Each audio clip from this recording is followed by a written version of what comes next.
صدر مملکت ڈاکٹر عارف الوی عمران خان سے ملنے کے لیے اسلام آباد پولیس لائنز کے گیسٹ ہاؤس پہنچ گئے ہیں۔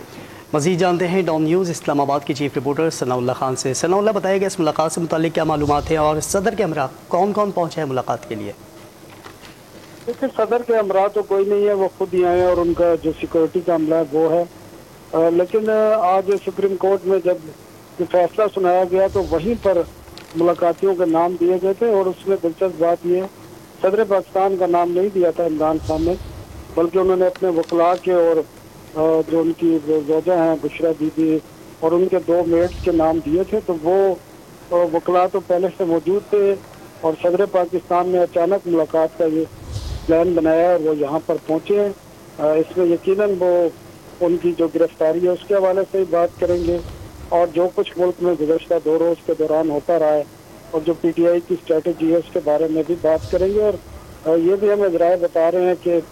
ان کی جو سیاسی اور عسکری قیادت سے صدر پاکستان کی بات چیت ہوئی ہے، تو ان کے جو خدشات ہیں یا ان کے حوالے سے ان کے جو پلان ہیں مختلف، اس کے بارے میں بھی وہ عمران خان کو آگاہ کریں گے کہ آنے والے دنوں میں کیا ہو سکتا ہے، اور کوئی اس قسم کا بھی میسیجنگ ہو سکتی ہے جو صدر پاکستان کے ذریعے عمران خان کو دی جا رہی ہو کہ آنے والے دنوں میں انتخابات کے حوالے سے کیا پلان ہے، ملک میں عام انتخابات کے حوالے سے،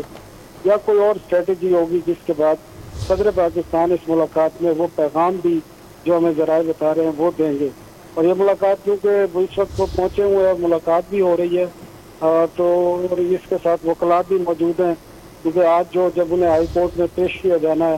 تو وکلاء کی کیا اسٹریٹجی ہوگی، اور سپریم کورٹ کا جو گزشتہ روز کا فیصلہ ہے اس میں کس قسم کی ان کو ریلیف ملی ہے اور کیا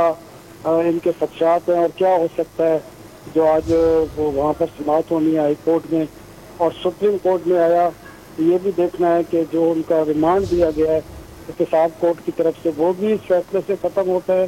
یا کوئی اور طریقہ کار اختیار کیا جائے گا، یا کورٹ میں جو پیش کی جائے گی۔ اور جو آج جو گزشتہ روز 1-2 آڈیو لیکس آئی ہیں اس کے حوالے سے بھی بات چیت کی ہے کہ آیا کہ کیس پر ان کے بھی کچھ اثرات مرتب ہو سکتے ہیں یا نہیں۔ جی ثناء اللہ خان، بہت شکریہ آپ کا۔